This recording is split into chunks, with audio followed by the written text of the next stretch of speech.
Felly dyma ni, rai o'r defaid sydd wedi wyno'n barod. Rhain yn digon cryf, felly maen nhw mewn rhyw fath o meithrinfa fan hyn. Yn cael ei bwydo gyda creep. Wel, mae'r wyn yn cael y creep a wedyn ni'n bwydo'r lleill yn y trows yma. Ni draw nawr i'r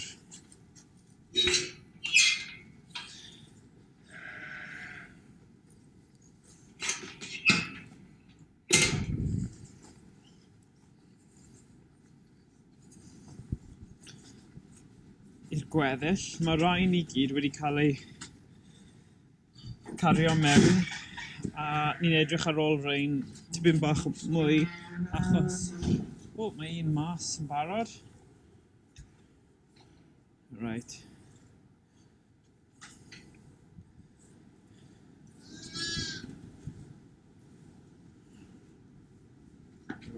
Cau hwn am eiliad. Dyma ni.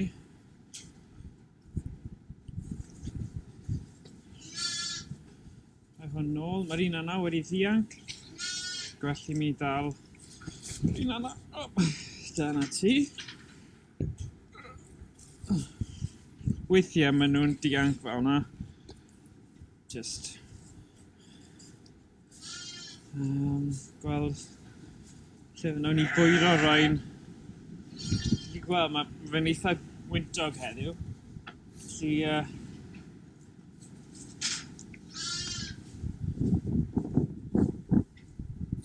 right. Ni roi'r un yma nôl yn y pen. Come on. Rhawn ni. Come on. Come on. Ie, mae'r un yna ddim yn edrych yn rhy dda. Felly, gwell i ni cadw golwg arni. Mae'n bwysig iawn. Unwaith mae'r oen di ddod, bod e'n dod mewn a cael fwy o bwyd extra. Jyst i wneud yn siŵr bod y dafad yn digon cryf i gallu rhoi llaeth ddigonol i'r oen. Cau hwn. Felly, ni jyst bwydo. So be ni... Right. Fi rhaid i mi mynd i cario bach o fwy draw i nhw. O na, dyma ni. Mae fe yma. Fel arfer, just un a un yn ddigon. Un yr un. Whoops.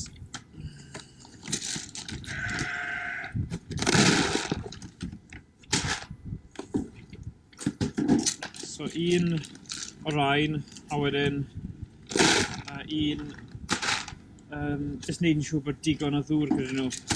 Ond mae rhaid bod yn ofalus hefyd bod y bwcedi ddim yn cael ei llenwi'n ormonol gyda ddŵr, achos mae'r oen yn gallu boddi yn y dŵr. Mae hwnna wedi digwydd yn y gorffennol a'r ffermydd, felly ni eisiau trio osgoi hynny.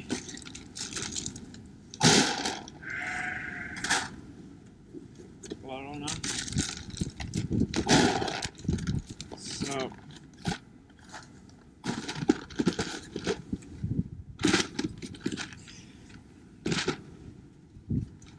i clywed y gwynt na yn ofnadwy. Right. So, popeth sy'n mewn nawr. So hwnna ni wedi rhoi un i ti. Cymryd yr un arall nôl.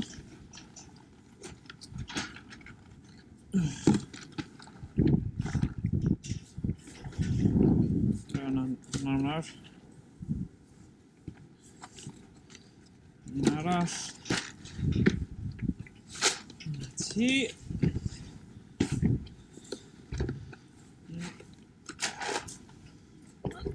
Weithiau maen nhw'n wneud pethau fel yna, felly rwy'n ni glanhau hwnna wedyn. Neu taflu fy mas, mae yna crac mawr yn un yna.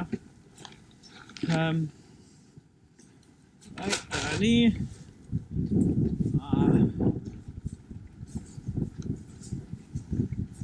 Felly, mae pob un nawr wedi cael bwyd.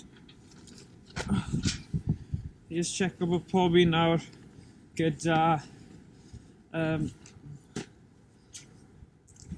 ddŵr, gyda bach o ddŵr. Yep. Maen nhw gyd gyda dŵr.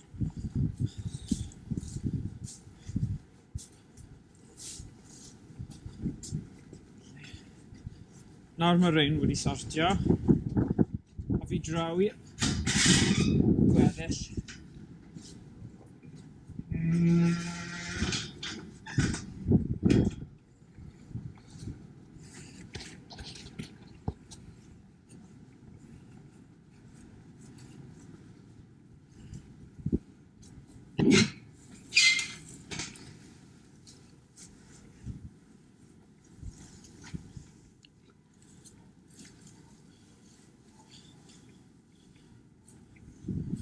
Right down.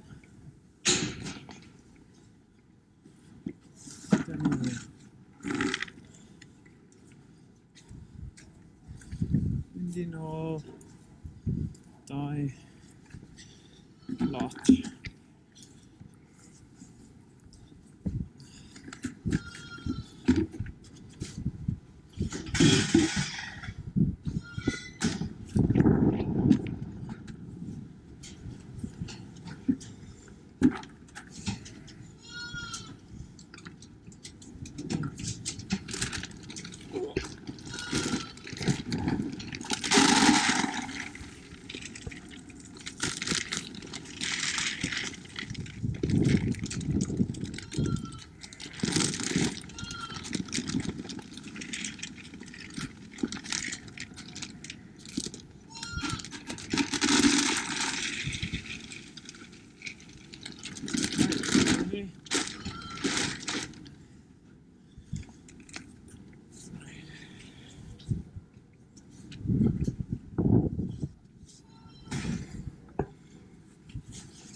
Ar top fyna ar gyfer wedyn, achos rhaid nhw gael bach o fwyd wedyn.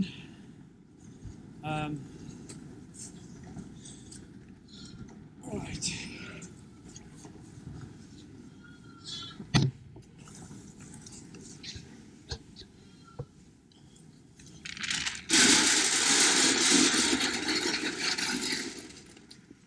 Right.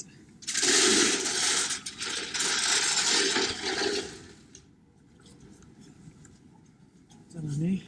Mae yna mwy na ddigon i dim ond grŵp bach sydd fyna. Fi ddim eisiau gorbwyd yn nhw chwaith.